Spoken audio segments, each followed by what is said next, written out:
Their love story began in Iran. Naghmeh, an American citizen since early childhood, believed God was leading her to return to her homeland in 2001 to minister to Muslim women. That's where she first saw Saeed Abedini. The young preacher was leading worship at one of the underground house churches he helped form. What made you fall in love with him? His passion. I think as a young woman, I always prayed. I said, Lord, I can't marry someone who's mediocre. I want to marry someone who is passionate for you. But I had no idea how he would answer my prayer. I had no idea it would be so radical. Not long afterwards, the two married in Iran. Their wedding drew hundreds of well-wishers and aroused the suspicion of the Iranian Revolutionary Guard. Our wedding, our union was a miracle because we were both Muslim converts and they allowed us to have a Christian union. Bibles were passed out, Jesus film videos were passed out, and many people came to know Christ, hundreds. Well, it takes a special bride to be able to be willing to share her big day. Jesus shined, which made me happy. Yes, I mean, you imagine that day it's going to be all about you, and it wasn't. It was just a big, I mean, it was amazing. It was what we both would have wanted for a wedding. But 9 years and 2 children later, 4-year-old Jacob and 6-year-old Rebecca, Naghmeh is now living her worst nightmare.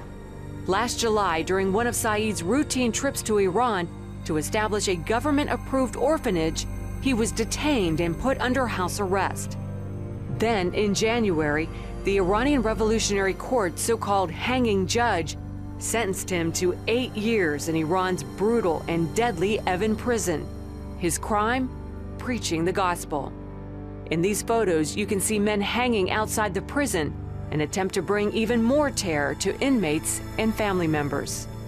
Just the name really scared me. I've had, during the revolution, people who we knew and also family members who were hanged in that prison and killed and abused and raped. Before he was sentenced, Saeed could Skype with his family. Now they have no personal contact, only reports and letters from family members in Iran. The latest telling them that Saeed is being tortured and pressured to renounce his Christian faith. I said to myself, they don't know who they're dealing with.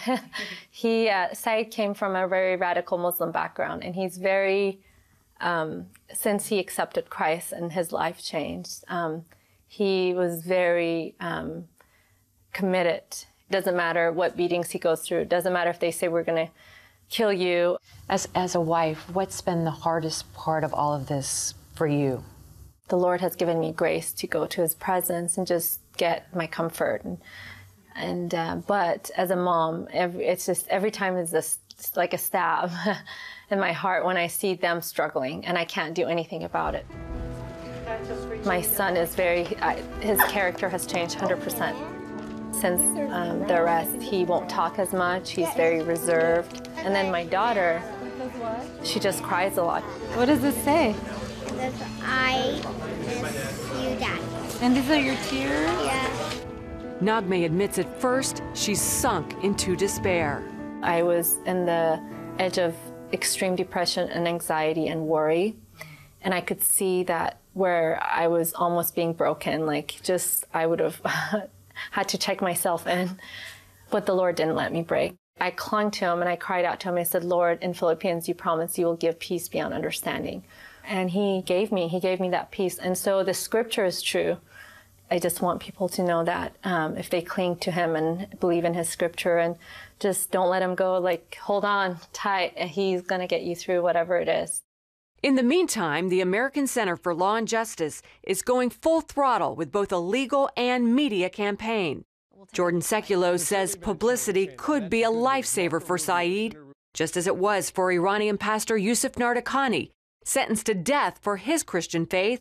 But late last year, thanks to a major publicity and prayer campaign, Nardakhani was freed. What's the chance that Pastor Abedini will walk out of Evin prison? The only chance is people speaking out. Chance-wise, surviving one day is not a great chance, honestly. You can be beaten to death by the guards. You can be beaten to death by a fellow inmate. If the story is talked about, people don't get beaten as badly. The good news, people are talking. Nearly 500,000 people have signed the Save Saeed petition on the ACLJ's website. In September of 2012, And Christian musicians are also speaking out on his behalf. Help us share his story. Sign the petition at savesaeed.org. So help me God. Secretary of State John Kerry promised to work for Saeed's freedom, but has made no public comment on the matter since he was sworn in.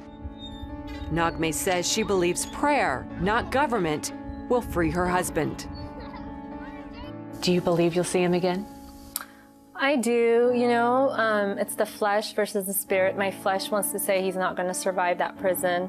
But when I pray, I feel like the Lord, he's a God of hope, and he tells me that it's at his time he will release Saeed.